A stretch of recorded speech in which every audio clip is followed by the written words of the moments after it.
आज हम इस वीडियो में दीर्घजीवती अध्याय के बारे में वर्णन करेंगे। दीर्घजीवती अध्याय के चरक सूत्र स्थान का पहला चैप्टर है। उसमें पहला जो श्लोक है, कभी कभी जैसे एक बार BHU 2005 में पूछ दिया था कि पहले श्लोक के अंदर कितने पद हैं, तो इसमें है अथातो दीर्घजीवित्यम अध्यायम व्याख्यास्याम। ये जो श्लोक है ये चरक सूत्र स्थान का दीर्घजीविती अध्याय का पहला श्लोक है। इसमें कुल 8 पद हैं। कौन कौन? अथ, अतः, दीर्घ, जीवितियम, अध्यायम, आख्यास्याम। तो 1 2 3 4 5 6 7 8 कभी कभी पूछ दिया है, BHU में पूछा था ये। अथ जो शब्द है वो मंगलवाचक है। दीर्घम जीवितियम अनविच्छिन्न भरद्वाज उपागमत इंद्रम उग्र तपा बुद्धा शरणम अमरेश्वरम। चरक सूत्र 1/3। मतलब क्या हुआ? दीर्घ जीवन की अनविच्छिन्न मने इच्छा से, दीर्घ जीवन की इच्छा से, उग्र तपा मने कठोर तपस्या करने वाले भरद्वाज उपागमत किसके पास? इंद्र के पास, इंद्र के पास गए। बुद्धा शरणम अमरेश्वरम मने अमरेश्वर जो वर्ड आया है वो इंद्र का पर्याय है। इंद्र के पास गए।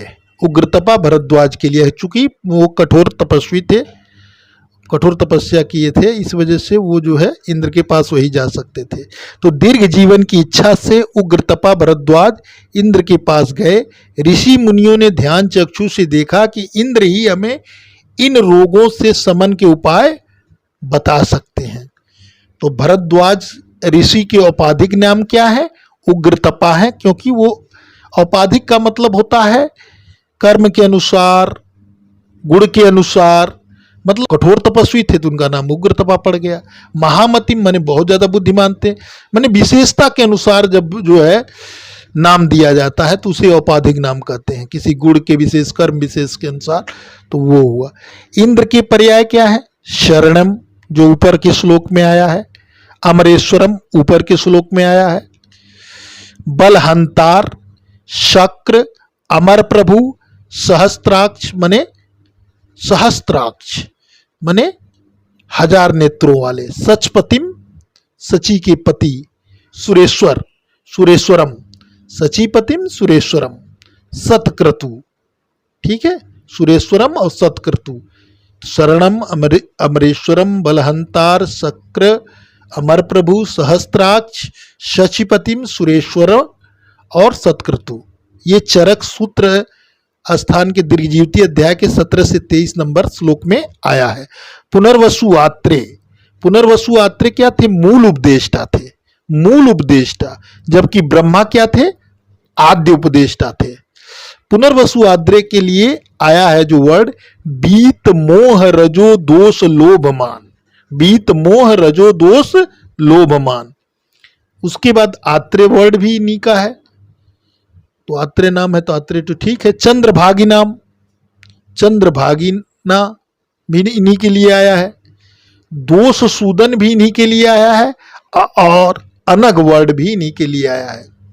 ब्रह्मा जो है आद्य उपदेष्टा से, उसके बाद ब्रह्मा से आयुर्वेद का ज्ञान दक्ष प्रजापति को गया, तो दक्ष प्रजापति से अश्विनी कुमार, अश्विनी कुमार से इंद्र, इंद्र से भरद्वाज और भरद्वाज से पुनर्वसु आत्रे।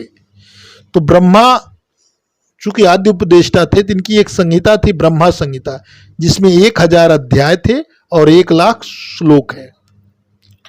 तो इसको याद करने का BDAI बदाई भार आ, बदाई भारा माने ब्रह्मा, दक्ष प्रजापति, अश्विनी, इंद्र, भरद्वाज, आत्रे। अपने आप जैसा कोड बना के इसको याद कर सकते हैं वैसे याद कर लीजिएगा। पुनर्वसु आत्रे के 6 शिष्य थे, अग्निवेश, भेल, जतुकर्ण, पराशर, हारित, क्षारपाणी। तो क्षारपाणी जो थे उन्होंने भूलोक की सबसे बड़ी संहिता जो है क्षारपाणी संहिता की, उन्होंने भी संहिता, ये सभी ने जो अपने अपने तंत्र का निर्माण किया। तंत्र के बाद जो उसका भाष्य हो जाता है तो तंत्र के बाद फिर भाष्य करने के बाद जो बनती है उसको संहिता बोला जाता है। तो पुनर्वसु आत्रेय के जो 6 शिष्य से उसमें अग्निवेश ज़्यादा बुद्धिमान थे, तो इन्होंने अग्निवेश तंत्र का प्रथम निर्माण किया। सभी ने तंत्रों का सभी ने निर्माण किया, लेकिन अग्निवेश ने पहले किया। इस वजह से इस चरक संहिता में ये आया है कि जो है अग्निवेश तंत्रे चरक प्रतिसंस्कृत। पुनर्वसु आत्रेय के जो 6 शिष्य थे, अग्निवेश थे, भेल थे, जतकर्ण थे, पराशर थे, हारित और क्षारपाणी। तो क्षारपाणी ने जो संहिता की रचना करी थी उस क्षारपाणी संहिता के नाम से जाती है, जो कि भूलोक की सबसे बड़ी संहिता क्षारपाणी संहिता कही जाती है।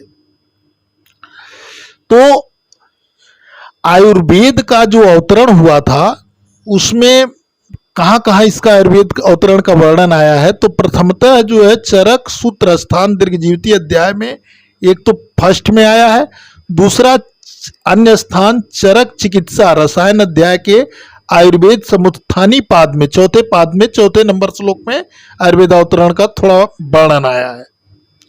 अब इसमें जो श्रेष्ठ थे अग्निवेश, चूंकि इसमें 6 शिष्य में अग्निवेश श्रेष्ठ थे, 8 ज्ञान के देवता जो है अग्निवेश के अंदर समा गए थे। बुद्धि, सिद्धि, स्मृति, मेधा, धृति, कृति, क्षमा, दया।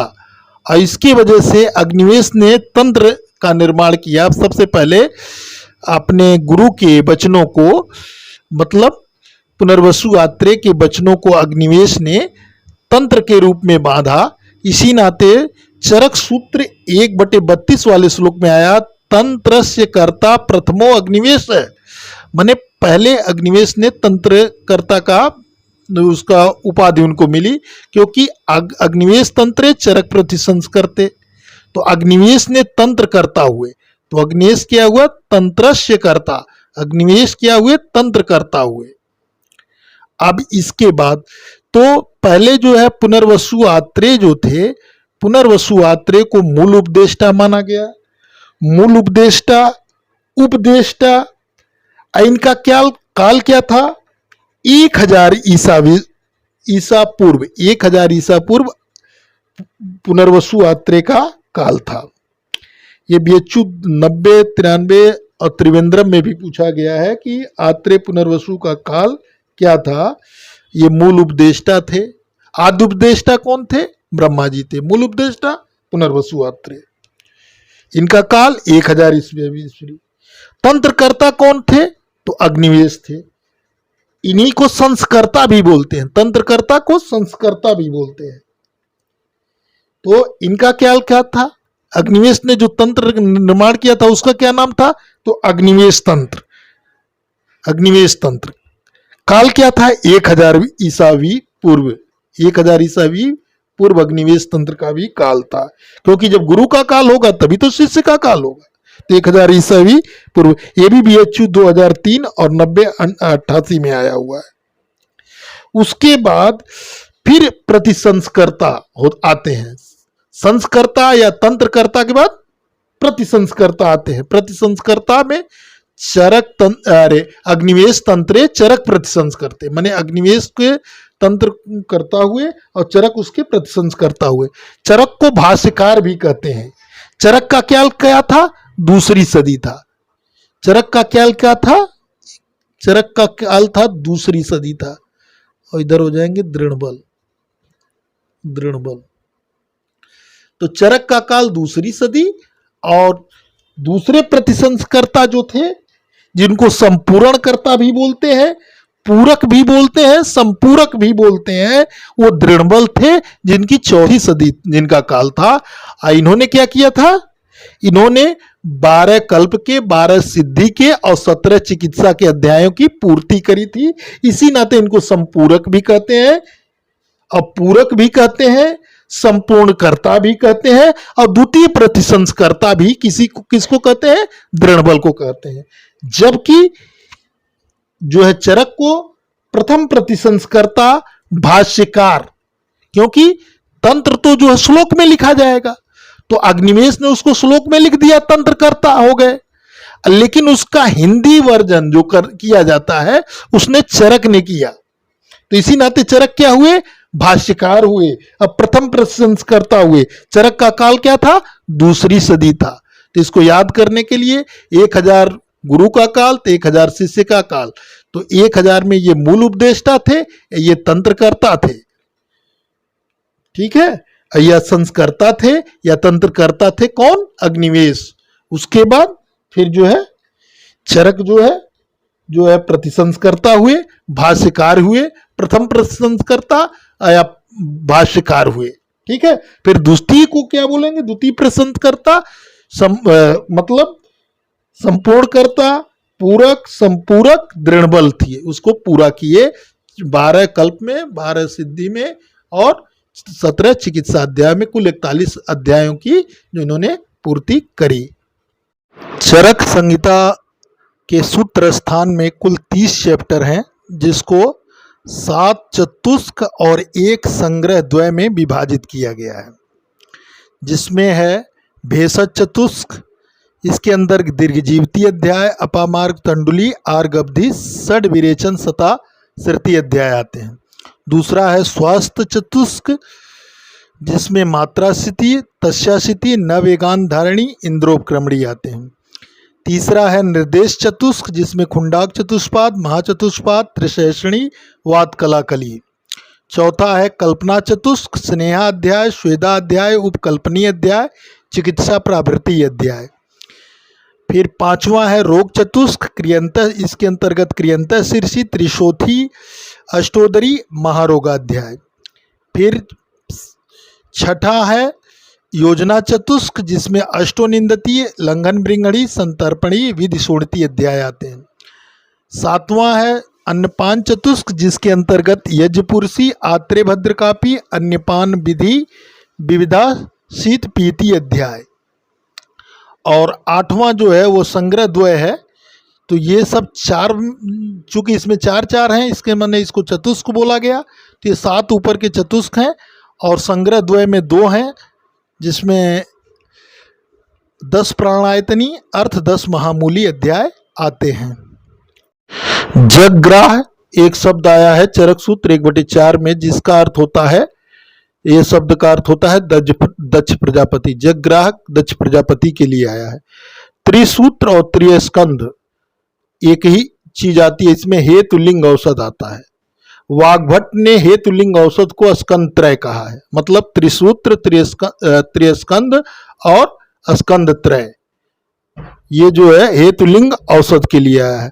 जबकि चरक ने स्कंद त्रय में हेतु दोष द्रव्य माना है, मतलब औषध के जगह पर द्रव्य मान लिया है स्कंद त्रय में।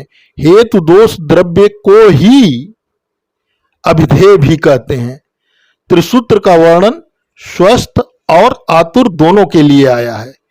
हेतुलिंग औषध ज्ञानम स्वस्थ आतुर परायणम त्रिसूत्रम शाश्वतम पुण्यम विबुद्धे यम पितामह, चरक सूत्र 1/24 में आया है। अनुबंध चतुष्टय का मतलब होता है अभिधेय, प्रयोजन, संबंध, अधिकारी। आयुर्वेद के विशेषण क्या है, शाश्वत, पुण्य, अनंत, पार, त्रिस्कंध है। धर्म, अर्थ, काम, मोक्षाणाम आरोग्यम मूल उत्तमम रोगा अस्तस्या अपहर्तारः श्रेयसो जीवितस्य च, चरक सूत्र 1/15 में आया है।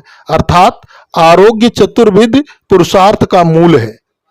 रोग उस कल्याणकारी, आरोग्य और जीवन को हरने वाले हैं। तो पुरुषार्थ चतुष्टय में क्या आ जाएगा, धर्म, अर्थ, काम, मोक्ष। त्रिसूत्र में क्या आता है, त्रिसूत्र में हेतु सूत्र, लिंग सूत्र और औषध सूत्र। हेतु सूत्र 3 प्रकार का भी होता है, 5 प्रकार का भी होता है। 3 प्रकार में कौन कौन है, काल है, इंद्रियार्थ है, कर्म है। और 5 प्रकार में कौन कौन है, काल, इंद्रियार्थ, कर्म, परिणाम और प्रज्ञापराध। तो काल का जब अतियोग, हीन योग, मिथ्या योग, इंद्रियार्थ का अतियोग, हीन योग, मिथ्या योग या कर्म का अतियोग, हीन योग, मिथ्या योग होता है, तो ये जो है ये जो है क्या करते हैं, ये हेतु सूत्र के अंतर्गत आते हैं। ये 3 जो है हेतु सूत्र के अंतर्गत आते हैं और 5 भी हेतु सूत्र के अंतर्गत आते हैं। परिणाम माने काल के, कालजन्य जो होता है, जरा, जैसे काल जरा जो होगा मतलब वृद्धावस्था, भूख प्यास, मृत्यु, ये कालजन्य रोग होते हैं। प्रज्ञापराध क्या होता है? धी धृति स्मृत का भ्रंश। धी माने होता है बुद्धि, धृति माने धारणा शक्ति, स्मृत का जब विभ्रंश हो जाता है तो ये जो है रोग उत्पन्न होते हैं। तो लिंग सूत्र में क्या क्या आता है? 5 है और 2 है। निदान पंचक भी लिंग सूत्र में आता है और 2 में क्या आता है? शारीरिक और मानसिक। तो निदान पंचक में पूर्व रूप, रूप, उपसय, अनुपसय, संप्राप्ति। औषध सूत्र क्या होते हैं? 3 होते हैं। दोष शामक औषध, दोष प्रकोपक औषध और स्वस्थ हितकारी औषध। सूत्र जो है 4 प्रकार का होता है। गुरु सूत्र, शिष्य सूत्र, प्रतिसंस्कृत सूत्र, एक ही सूत्र। तो गुरु सूत्र जो गुरु जिस भाषा में बोलता है वो गुरु सूत्र होता है, गुरु सूत्र होता है। और शिष्य सूत्र वो होता है जो शिष्य उसको अपने सूत्रों में उसको लिखता है। और प्रतिसंस्कृत सूत्र होता है जो उसका प्रतिसंस्कार करता है उसको, और जिस भाषा में प्रतिसंस्कार करता है वो प्रतिसंस्कृत सूत्र होता है। एक ही सूत्र होता है। प्रसंगवश जब किसी स्थान पर अन्य आचार्य के सिद्धांत का उदाहरण दिया जाता है तो वो एक ही सूत्र होता है। अनुबंध चतुष्टय के अंतर्गत अभिधेय, प्रयोजन, संबंध, अधिकारी आते हैं। अभिधेय का मतलब होता है हेतु, दोष, द्रव्य, स्वरूप, स्कंध त्रय तथा रोगों की उत्पत्ति को रोकना अभिधेय कहलाता है। जबकि प्रयोजन क्या है? धातु साम्य क्रिया चोक्ता तंत्रा अस्य प्रयोजनम, माने धातु को साम्य करना ही तंत्र का, शास्त्र का प्रयोजन है। संबंध क्या है? वाच्यवाचक लक्षण जो होते हैं, वाच्यवाचक लक्षण को संबंध कहा जाता है। जो बता रहा है और जो वाचक है और वाच्य के जो संबंध है उसके लक्षण को संबंध कहते हैं। अधिकारी का मतलब होता है कि इसके कौन अधिकारी हैं, इस शास्त्र के अध्ययन के कौन अधिकारी हैं। तो ब्राह्मण, क्षत्रिय, वैश्य बताया है चरक ने। और सुश्रुत ने कहा है कि शूद्र भी अगर उत्तम है, उत्तम कुल का है तो वो भी अधिकारी है। लेकिन चरक ने केवल ब्राह्मण, क्षत्रिय, वैश्य को ही बताया है। देवताओं के प्रथम भिषक रुद्र हैं। रुद्र को शिव भी कहते हैं। स्वर्ग के वैद्य जो है अश्विनी कुमार हैं। अगर स्वर्ग के वैद्य पूछा जाए तो अश्विनी कुमार। पहली संभाषा परिषद कहां हुई थी? पार्श्व हिमवत, हिमालय पर्वत के पार्श्व में।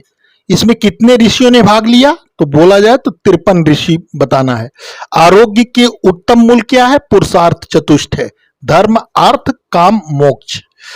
चरक और वैशेषिक ने 6 पदार्थ माने हैं। चरक ने 6 पदार्थ किस क्रम में माना है? सामान्य, विशेष, गुण, द्रव्य, कर्म, समवाय। वैशेषिक ने कैसे माना है? 6 पदार्थ, द्रव्य, गुण, कर्म, सामान्य, विशेष, समवाय। ये क्रम याद रखना है। इसमें क्या है? सामान्य, विशेष, गुण, द्रव्य, कर्म, समवाय है। वैशेषिक ने द्रव्य, गुण, कर्म, सामान्य, विशेष, समवाय बताया है। इसमें जो है मुख्य जो पदार्थ हैं द्रव्य, गुण, कर्म है। और उप पदार्थ को कौन माना गया है? सामान्य, विशेष, समवाय को उप पदार्थ माना। इन 6 में मुख्य पदार्थ द्रव्य, गुण, कर्म है और उप पदार्थ जो है सामान्य, विशेष, समवाय है। प्रभाकर और माधव ने 8 पदार्थों को माना है। न्याय दर्शन जो कि गौतम सूत्र द्वारा लिखा गया, इन्होंने 16 पदार्थों को माना है। पतंजलि ने 25 पदार्थों को माना है। सुश्रुत ने असंख्य पदार्थों को माना है। नव्य न्याय ने द्रव्य, गुण, कर्म, सामान्य, विशेष, समवाय और अभाव को भी इसमें जोड़ लिया है। वैशेषिक जो माने हैं उसी में अभाव को जोड़ लिया है। भाव प्रकाश ने द्रव्य गुण में क्या माना है? द्रव्य, गुण, कर्म, रस, वीर्य, विपाक और प्रभाव माना है। चरक ने सूत्र स्थान 1 चैप्टर पर वैशेषिक दर्शन का प्रभाव ज्यादा है। चरक वैसे भी वैशेषिक दर्शन का प्रभाव चरक पे ज्यादा है। ये जो 6 पदार्थ बताए गए हैं, सामान्यम च विशेषम च गुणान द्रव्याणि कर्म च समवायम च तज ज्ञात्वा तंत्रोक्तम विधिमा स्थिता। चरक सूत्र 1/28 में 6 पदार्थों का क्रम बताया गया। सामान्य, विशेष, गुण, द्रव्य, कर्म, समवाय।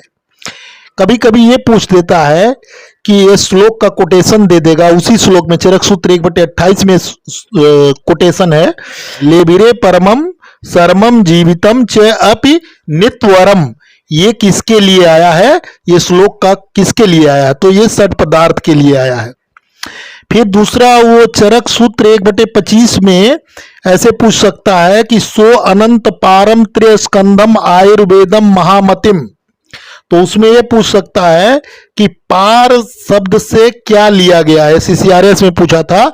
तो पार शब्द से चक्रपाणी ने क्या माना है, तो उपरोक्त सूत्र में अनंत पारम में चक्रपाणी ने गोबली वर्द न्याय से पार शब्द से आदि का अर्थ ग्रहण किया है। फिर पूछ सकता है साधनम, ऐसे दे देगा साधनम न तू असाध्या नाम व्याधि नाम उपदिश्यते। ये जो कोटेशन है या स्टेटमेंट है संस्कृत का, ये किसके लिए आया है, साध्य व्याधि की चिकित्सा का उपदेश नहीं किया जा सकता उसके लिए आया है। फिर दे दिया कोटेशन, मान लीजिए विपरीत गुण देश मात्रा काल उपपादित, ये किसका कोटेशन है, तो वहां स्टेटमेंट दे देगा, तो ये साध्य व्याधि की चिकित्सा का है। और ऊपर वाला साध्य रोगों की चिकित्सा का उपदेश नहीं किया जा सकता उसके लिए आया है। लंघन योग्य पुरुष अक्षी कुक्षी भवा रोगा प्रतिश्याय व्रण ज्वरा, माने अक्षी के रोग में, माने आँख के रोग में, उदर रोग में कुक्षी भवा रोगा, उदर रोग में, प्रतिश्याय में, व्रण में और ज्वर में जो है लंघन कराया जाता है। द्विज संज्ञा किसके लिए द्विज संज्ञा आई है, वैद्य के लिए भी आया है, ब्राह्मण के लिए भी आया है और दंत के लिए भी द्विज संज्ञा आया है। आयुर्वेद की परिभाषा का रिफरेंस चरक सूत्र 1/41 दीर्घजीविती अध्याय में आया है। उस श्लोक है हिताहितम सुखम दुखम आयुष तस्य हिताहितम मानम च तच्च यत्रोक्तम आयुर्वेदः स उच्यते।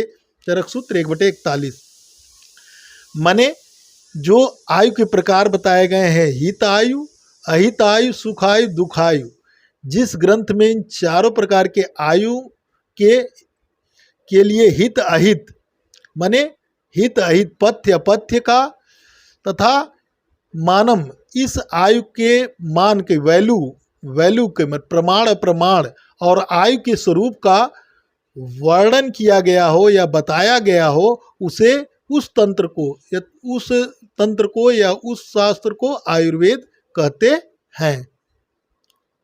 आयुषो वेद आयुर्वेद, जिस शास्त्र के द्वारा आयु का ज्ञान हो उसे आयुर्वेद कहते हैं। तत् आयु वेदयत इति आयुर्वेद, जो आयु का ज्ञान कराए, जो शास्त्र आयु का ज्ञान कराए उसे आयुर्वेद कहते हैं, या जिसके पढ़ने से आयु का ज्ञान हो उसे आयुर्वेद कहते हैं। तत् आयु वेदयत इति आयुर्वेद, माने आयु के ज्ञान को आयुर्वेद कहा जाता है। आयु अस्मिन् विद्यते, जिसमें आयु विद्यमान हो, आयु का जिसमें विचार किया गया हो। अनेन वा आयु विन्दति इति आयुर्वेद, आयु का जिसमें विचार किया गया हो या आयु जिसमें विद्यमान हो या जिसके उपदेशों से, जिस शास्त्र के उपदेशों से आयु की प्राप्ति हो उसे आयुर्वेद कहते हैं। तस्य आयुष पुण्यतमो वेदो वेद विद्याम मतः वक्ष्यते यन मनुष्याणाम लोकयो उभयो हितम। चरक सूत्र 1/43, आयुर्वेद को सभी वेदों में पुण्यतम माना गया है। मतलब चरक ने आयुर्वेद को सभी वेदों में पुण्यतम वेद माना है। चरक ने आयुर्वेद को, क्योंकि चरक सूत्र 1/43 में चरक ने आयुर्वेद को सभी वेदों में पुण्यतम वेद माना है। आयुर्वेद वक्ष्यते यन मनुष्याणाम लोकयोः उभयोः हितम, मने ये जो है दोनों लोकों के लिए, मने इस लोक के लिए प्राणियों के लिए भी और परलोक के प्राणियों के लिए भी हितकर है। ये आयुर्वेद दोनों लोक के प्राणियों को, दोनों लोक लोकों के प्राणियों के लिए हितकर है। आयु का लक्षण तथा पर्याय। शरीर इंद्रिय सत्वात्मा संयोगो धारी जीवितम नित्य गस्यानुबंधस्य पर्याय आयु उच्यते। चरक सूत्र 1/42। शरीर इंद्रिय मन और आत्मा के संयोग को आयु कहते हैं। शरीर इंद्रिय मन और आत्मा, सत्व माने होता है मन, आत्मा के संयोग को आयु कहते हैं। धारी जीवित नित्यग अनुबंध, धारी जीवित नित्यग अनुबंध ये आयु के पर्याय है। पर्याय आयु उच्यते, आयु के पर्याय है। द्रव्य सामान्य द्रव्य विशेष। तो सर्वदा सर्वभावनाम सामान्यम वृद्धि कारणम, ये जो श्लोक का पोर्शन है ये द्रव्य सामान्य बताता है। जैसे मांस से मांस वृद्धि, मांस क्या है? द्रव्य है। फिर इसी श्लोक का आगे वाला सेगमेंट हास हेतु विशेषश्च, ये द्रव्य विशेष बतलाता है। हास हेतु विशेषश्च मतलब हास जो है द्रव्य विशेष से होता है। हास जो है द्रव्य विशेष हो, जैसे जुनरी बाजरा से मांस का क्षय होना।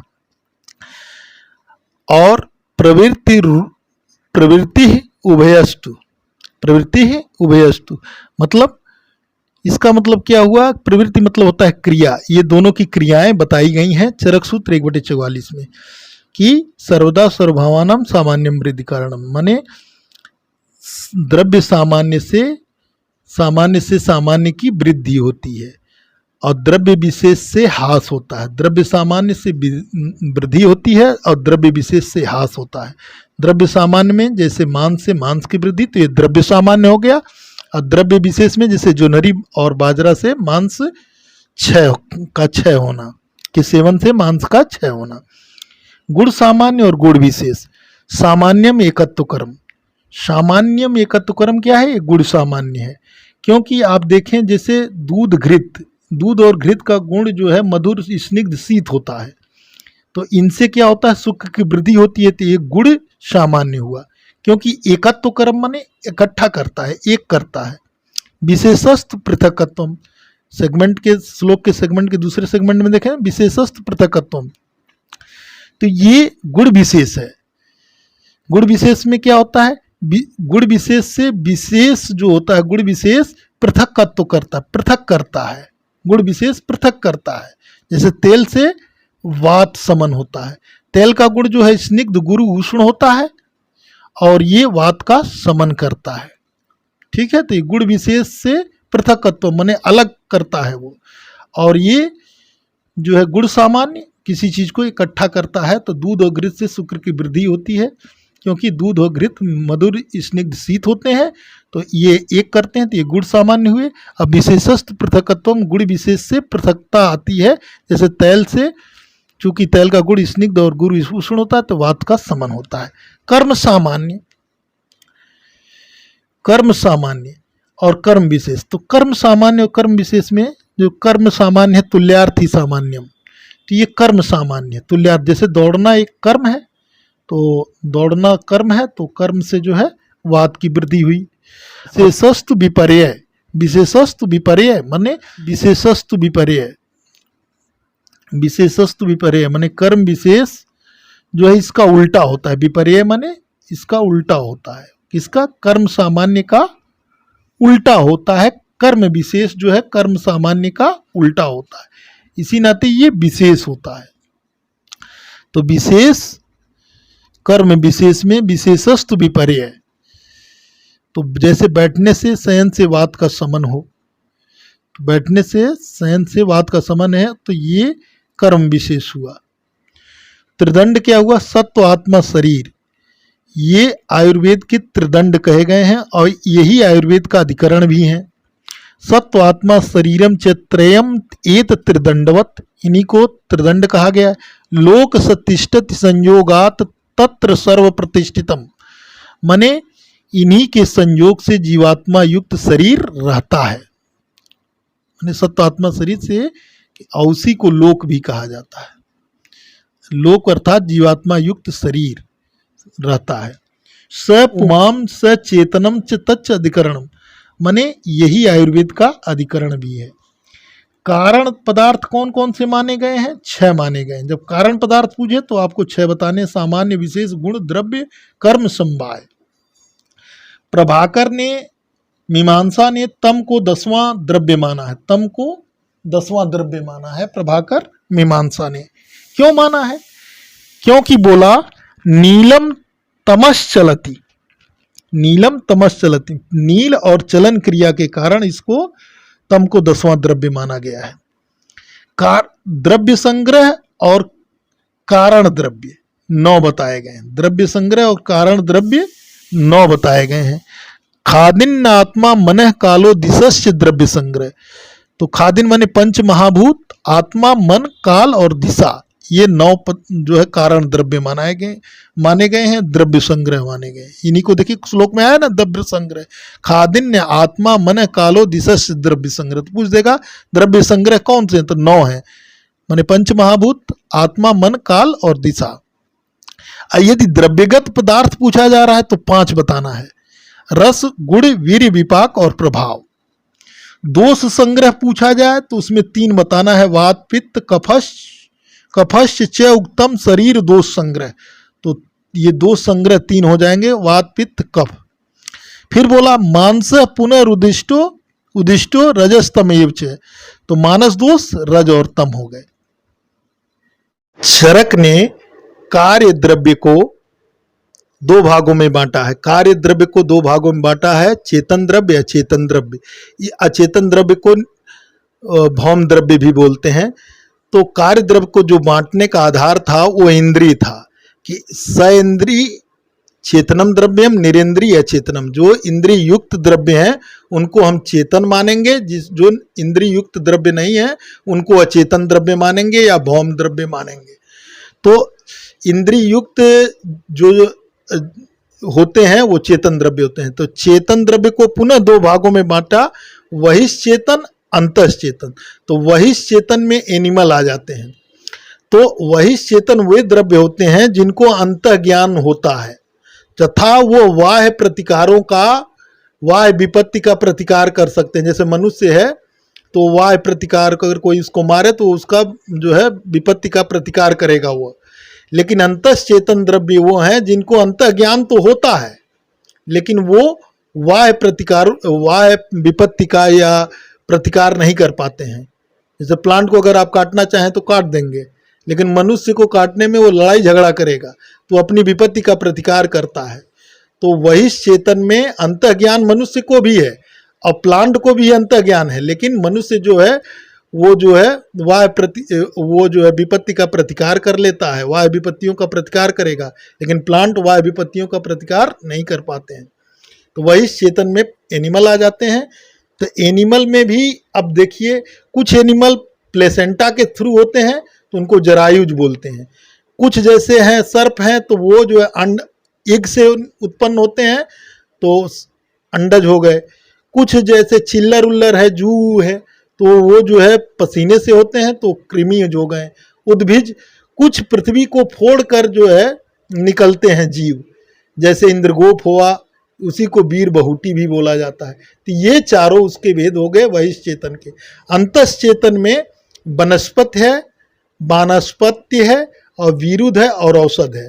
तो वनस्पति उसे कहते हैं जिसमें केवल फल हो, फलैर वनस्पति, जैसे फल हो, जैसे वट और गुलर। सुश्रुत ने इसको बोला अपुष्पा फलवंतो वनस्पति, माने जिसमें पुष्प नहीं हो केवल फल हो उसे वनस्पति कहते हैं। वानस्पत्य में जो है जिसमें फल फूल दोनों हो, जैसे आम और जामुन। ठीक है। चरक ने पुष्पैर वानस्पत्य फलय अपि, माने जिसमें चरक ने बोला पुष्पैर वानस्पत्य फलय अपि, जिसमें पुष्प और फल दोनों हो वो वानस्पत्य है। सुश्रुत ने इसे वृक्ष की संज्ञा दी है। सुश्रुत ने क्या बोला? पुष्प फल वृंतो वृक्षा, माने पुष्प और फल जो दोनों हो तो उसको वृक्ष की संज्ञा दी है, और चरक ने उसी वृक्ष को वानस्पत्य कहा है। विरुद्ध का मतलब क्या होता है? प्रतानैर विरुद्ध है, माने जिसमें प्रतान हो, लताएं हो, जैसे गिलोय। और औषध क्या है? फल पाकांता, माने फल पकने पर जो नष्ट हो जाए उसे औषध कहेंगे, जैसे गेहूं हुआ। ठीक। अचेतन द्रव्यों में निरेंद्रीय अचेतनम, जिसमें माने इंद्री नहीं हो, उसी को भौम में भी बोलते हैं। क्या बोलते हैं? भौम में भी बोलते हैं। जैसे पत्थर, सोना, चांदी, ईंट, ये जड़ चीजें हैं। ये दो प्रकार की होती हैं, प्राकृतिक और कृत्रिम। प्राकृतिक मतलब जो नेचुरल रूप में पृथ्वी के अंदर पाई जाती हैं, पृथ्वी के ऊपर पाई जाए। लेकिन आर्टिफिशियल जो मैन उसको बनाता है, जैसे मैन क्या करता है, आदमी जो है मैन मेड सोर्स होता है तो उसको आर्टिफिशियल बना देता है, तो कृत्रिम हो जाते हैं। जैसे कई चीज़ों को मिलाकर मिश्र धातुएं बनाना, ठीक है, जर्मन सिल्वर हुआ, ये सब सिल्वर कई धातुओं को मिला के जो बनाई जाती। फिर उत्पत्ति भेद से चरक ने 3 प्रकार के द्रव्य माने हैं, जांगम, औद्भिद और पार्थिव। जांगम में आपके एनिमल आ जाते हैं, एनिमल से जो सोर्सेज मिलते हैं, और जो औद्भिद में प्लांट से, और पार्थिव माने जो कि पृथ्वी के विकार क्या है? चांदी, तांबा, वंग, नाग, लोहा, ये सब जो है औद्भिद में प्लांट आ जाते हैं। और औद्भिद में जो प्लांट आ जाते हैं, तो प्लांट में आपका ये आ जाता है। गोरोचन पूछ देता है कभी कभी, गोरोचन किसका है? तो जांगम का है, जांगम द्रव्य है गोरोचन, जांगम द्रव्य। गो से सब लोग कंफ्यूज हो जाते हैं, तो गोरोचन एक जांगम द्रव्य है। योगिंद्रनाथ सेन ने 42 गुण माने हैं। चरक के जो 41 गुण हैं, और उसके साथ उन्होंने मन को भी इंक्लूड कर लिया है। फिर चरक ने गुण को 41 माना है। उन्होंने जो है 41 में आधिभौतिक गुण 35 माने हैं, आध्यात्मिक गुण 6 माने हैं। आध्यात्मिक गुण को सात्विक गुण भी कहते हैं और आत्म गुण भी कहते हैं। तो उन्होंने क्या जो 41 माने हैं उसमें कैसे है? सार्था माने ये 5 हो गए, 5 ये हो गए, माने शब्द, स्पर्श, रूप, रस, गंध। गुरुवादय माने गुरुवादि गुण 20 हो गए। बुद्धि प्रयत्नांता, बुद्धि से प्रयत्नांता तक 6 गुण ये हो गए। देखिए, बुद्धि, सुख, दुख, इच्छा, द्वेष, प्रयत्न, तो 6 ये हो गए। परादय 10 हो गए, तो 10 6 16, 10 6 16, और गुरुवादि 20, 16 20 36, और सार्था माने शब्द, स्पर्श, रूप, रसगंध, ये 5 हो गए। तो 20 10 30 6 36 और 5 41 गुण हो गए। और इसी 41 गुणों का डिवीजन ये नीचे किया गया है। अब 41 गुणों का हम डिवीजन देखें तो इसमें आधिभौतिक गुण 35 हैं, आध्यात्मिक गुण 6 हैं। आध्यात्मिक गुण को हमने बताया सात्विक, आत्मगुण भी कहते हैं। तो 6 में कौन कौन है? बुद्धि, सुख, दुख, इच्छा, द्वेष, प्रयत्न, ये जो है 6 आध्यात्मिक गुण हैं, या सात्विक गुण हैं, या आत्मगुण हैं। और आधिभौतिक में 35 गुण हैं। इसको 2 भागों में डिवाइड किया गया, सामान्य गुण और विशिष्ट गुण। तो सामान्य गुण जो है 30 होते हैं, और विशिष्ट गुण 5 होते हैं। विशिष्ट गुण को वैशेषिक गुण भी कहते हैं, सार्था गुण भी कहते हैं, इंद्रिय गुण भी कहते हैं, और इंद्रिय विषय गुण भी कहते हैं। और सामान्य गुण को भी 2 भागों में बांटा गया, गुरुवादि गुण, परादि गुण। तो गुरुवादि गुण 20 होते हैं, और इन्हें द्वंद्वज गुण भी कहा जाता है, इन्हें शारीर गुण भी कहते हैं, इन्हें चिकित्सीय गुण भी कहते हैं, और इन्हें द्रव्य गुण भी कहते हैं। माने ये द्रव्य के गुण भी इन्हीं को कहा जाता है। परादि गुण में 10 हैं, और इन्हें जो है परादि गुण को चिकित्सा सिद्धि के उपाय भूत गुण कहा जाता है। अब अगर देखें जाए तो इसको याद करने के लिए अर्था शब्दादयो गेया गोचरा विषया गुणा, शब्द आदि, तो माने शब्द, स्पर्श, रूप, रस, गंध, ये जो है 5 जो है विशिष्ट गुण हो गए। अब अगर हम देखें गुरुवादि गुण में 20 जो बताए गए हैं सामान्य गुण के भेद में, गुरुवादि गुण में इसे द्वंद्वज गुण, शारीर गुण, चिकित्सीय गुण, इसमें है गुरु मंद हिम स्निग्ध संलक्षण सांद्र मृदु स्थिरा गुणा ससूक्ष्मा विशदा विसंति सविपर्या। तो गुरु मंद हिम स्निग्ध संलक्षण सांद्र मृदु स्थिरा। तो 1 2 3 4 5 6 7 8 और ससूक्ष्मा विशदा 9 10 इनके उल्टे गुण, ये तो 10 हो गए, इनके उल्टा जैसे गुरु का उल्टा लघु है, इस तरह जो है इनके 10 के उल्टे गुण जो है ये गुरुवादि गुण 20 माने गए। अब परादि गुण जो है वो जो है 10 माने गए। उसमें क्या है, परापरत्वे माने पर अपर अपर गुण, युक्ति संख्या संयोग एवच विभागश्च पृथकत्वम च परिमाण मथा पिचे संस्कारो अभ्यासो इत्यते गेया गुणा परादय, गुणा गेया परादय। माने परापरत्व माने पर और अपर 2, युक्ति 3, संख्या 4, संयोग 5, विभाग 6, पृथक 7, परिमाण 8, संस्कार 9, अभ्यास 10, ये जो है परादि गुण हैं, परादि गुण हैं। तो इस तरह 41 गुण माने हैं। अब जो चरक ने वैशेषिक ने जो 17 गुण बताए हैं उसमें रूप रस गंध स्पर्श, रूप रस गंध स्पर्शा संख्या परिमाणानि पृथकत्वम संयोग विभागो परत्व अपरत्व, परत्व अपरत्व बुद्धि सुख दुख इच्छा द्वेष प्रयत्नाश्च गुणा।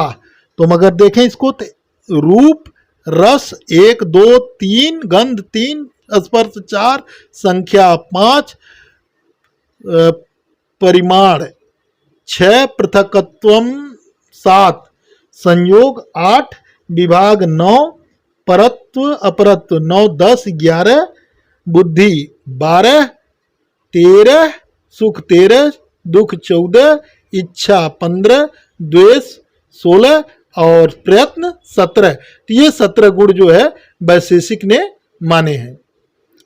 इसी में गुरुत्व द्रवत्व स्नेह संस्कार धर्म अधर्म और शब्द, ये 7 और जोड़ दिए जाएं, गुरुत्व द्रवत्व स्नेह संस्कार धर्म अधर्म शब्द, तो ये न्याय के 24 गुण हो जाते हैं।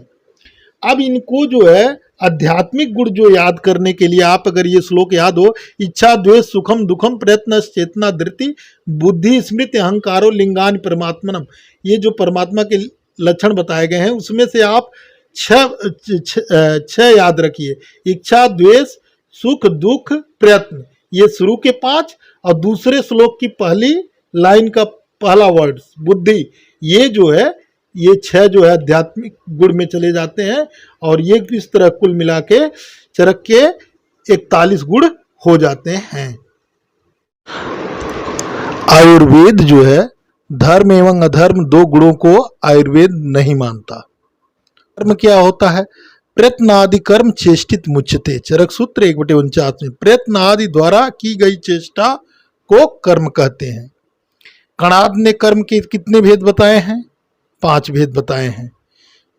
वैशेषिक दर्शन के अनुसार वही कणाद ने लिखा, तो उत्क्षेपण अवक्षेपण आकुंचन प्रसारण गमन। चरक ने कर्म कितने माने हैं, 3 एवं 5 माने हैं। दृष्टम ही त्रिविधम कर्मम हीन मध्यम उत्तमम, चरक विमान 3/11 में हीन मध्यम और उत्तम कर्म बताए गए हैं। चरक सूत्र 26/10 में 5 कर्म बताए हैं। कर्म पंचविधम उक्तम बमनादि, बमन विरेचन निरूह वस्ती अनुवासन वस्ती और नश्य कर्म। सुश्रुत ने कर्म कितने माने हैं, 3, पूर्व कर्म प्रधान कर्म और पाश्चात कर्म। चरक ने कर्म का लक्षण विमान स्थान के 8वें अध्याय में भी बताया है। यथा प्रवृत्तस्तु खलु चेष्टा कार्यार्था स एव क्रिया कर्म यत्न कार्य समारंभश्च, चरक विमान 8/77।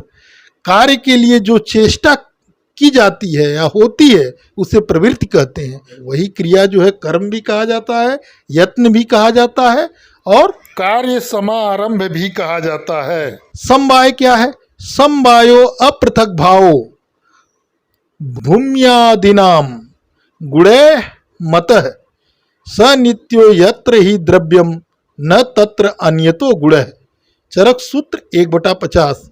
पृथ्वी आदि द्रव्यों के साथ गुणों का अपृथक भाव अलग न होना ही समवाय है। यह नित्य है, क्योंकि जहां द्रव्य रहता है वहां समवाय संबंध से गुण अवश्य ही रहता है। कभी भी द्रव्यों में गुण अनिश्चित नहीं रहता है, अर्थात निश्चय ही रहता है। जो ऊपर के श्लोक है उससे ये स्पष्ट है।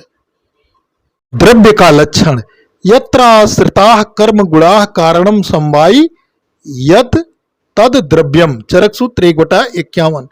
जिसमें कर्म गुण आश्रित हो और जो कर्म और गुण का समवायी कारण हो उसे द्रव्य कहते हैं। भाव प्रकाश के अनुसार रसादीनाम पंचानाम भूतानाम यद आश्रय भूतम तद द्रव्यम क्रिया गुणवत समवायी कारणम इति द्रव्य लक्षणम। मतलब जिसमें रस गुण वीर्य विपाक और प्रभाव रहते हैं जिस पदार्थ में उसे द्रव्य कहते हैं, तथा कार्य का जो समवायी कारण हो और गुण का समवायी कारण भी हो वही से द्रव्य कहते हैं। कार्य का भी समवायी कारण हो और गुण का समवायी कारण हो उसे द्रव्य कहते हैं। प्रभाकर मीमांसा ने तम को 10वां द्रव्य माना है, क्योंकि नीलम तमस चलती, माने नील और चलन क्रिया के कारण प्रभाकर मीमांसा ने तम को 10वां द्रव्य माना है। गुण क्या होते हैं? समवायी तु निश्चेष्ट कारणम गुण है, चरक सूत्र 1/51। जो समवाय संबंध वाला हो, चेष्टा रहित हो और ग्रहण में कारण हो उसे गुण कहते हैं। कारण तो ग्रहण में कारण हो, तो कारण कितने प्रकार के? समवायी, असमवायी, निमित्त कारण। तो समवायी कारण वो होते हैं जिसके बिना कार्य नहीं होते, संवेद रहते हुए कार्य का उत्पादक हो। और असमवायी कारण क्या होते हैं? दोष दूष्य। जैसे दोष दूष्य के बिना रोग नहीं होंगे तो दोष दूष्य समवायी कारण हो गया। और जो दोष दूष्य समूर्छना जब हो जाएगी तब जब संयोग होगा, तो संयोग जब होगा तब जो है रोग उत्पन्न होंगे। तो दोष दूष्य समूर्छना असमवायी कारण हो गया, तथा निदान जो हेतु है वो निमित्त कारण होगा। इसी तरह घट है, तो घट बिना मिट्टी के नहीं बन सकता, तो मिट्टी समवायी कारण है। और घट का निर्माण होना असमवायी कारण है। और घट में कुम्हार, दंड और चक्र निमित्त कारण है। इसी तरह कपड़ा तंतु जो है समवायी कारण है और कपड़ा असमवायी कारण है, और जुलाहा जो उसको बनाता है वो निमित्त कारण है। द्रव्य की ग्रहण और आकर्षण में जो कारण होता है उसे गुण कहते हैं। वैशेषिक दर्शन ने कहा, द्रव्य आश्रय अगुणवान संयोग विभागेषु अकारणम न अपेक्षो गुण। माने द्रव्य आश्रय जो द्रव्य में आश्रित हो, अगुणवान हो, संयोग विभाग में अकारण हो, न किसी की अपेक्षा करे, वह गुण है। कर्म क्या होता है? संयोगे च विभागे च कारणम द्रव्याश्रितम कर्तव्यस्य क्रिया कर्म कर्म न अन्यद अपेक्षते। संयोग विभाग में जो कारण हो, द्रव्य के आश्रित हो, कर्तव्य की क्रिया को कर्म कहते हैं। कर्म संयोग और विभाग के लिए क्रिया की अपेक्षा नहीं करता है। लौकिक भेद से कर्म दो प्रकार के होते हैं, ये लौकिक और पारलौकिक। तो जो पहला श्लोक का आधा है, संयोगे च विभागे च कारणम द्रव्याश्रितम, यह लौकिक का बताया गया है। और कर्तव्य से क्रिया कर्म कर्म न अन्यद अपेक्षते, ये पारलौकिक कर्म के विषय में बताया गया है। वैशेषिक दर्शन ने कर्म के विषय में बताया है, एकम द्रव्य गुणम संयोग विभागेषु अनपेक्ष कारणम इति कर्म लक्षणम। जो एक द्रव्याश्रित गुण से शून्य संयोग विभाग में अपने से उत्तर भावी किसी अन्य पदार्थ की अपेक्षा न करते हुए कारण होता है उसे कर्म कहते हैं।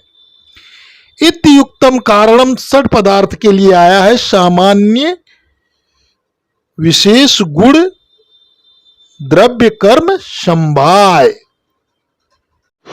लौकिक कर्म के 3 भेद बताए हैं, सत प्रत्यय, असत प्रत्यय अप्रत्यय। सत प्रत्यय का मतलब होता है ज्ञानपूर्वक किया गया कार्य, असत प्रत्यय का मतलब होता है ज्ञानपूर्वक किया गया कार्य या कर्म,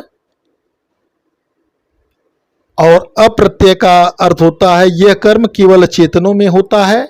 इसके तीन भेद होते हैं, नोदन, गुरुत्व, वेग या संस्कार। चरक ने 6 पदार्थों के लिए एक श्लोक आया है, इत युक्तम कारणम। तो वो पूछ देता है इत युक्तम कारणम किसके लिए आया है, तो ये 6 पदार्थ के लिए आया है, सामान्य, विशेष, समवाय, द्रव्य, गुण, कर्म। इसके जो 6 पदार्थ बताए गए उनके लिए आया है। फिर आयुर्वेद तंत्र का प्रयोजन, कार्य धातु साम्यम इह उच्यते। दूसरा बताया है धातु साम्य क्रिया च उक्ता तंत्रास्य प्रयोजनम, चरक सूत्र 1/53। फिर बताया है चरक सूत्र 30 में प्रयोजनम चास्य स्वस्थस्य स्वास्थ्य रक्षणम आतुरस्य विकार प्रशमनम च। फिर सुश्रुत 1/22 में बताया है व्याधि उपसृष्टानाम व्याधि परिमोक्ष स्वस्थस्य रक्षणश्च, मतलब स्वस्थ के स्वास्थ्य की रक्षा करना और रोगी को निरोगी या स्वस्थ बनाना, यही दो जो है आयुर्वेद का प्रयोजन है।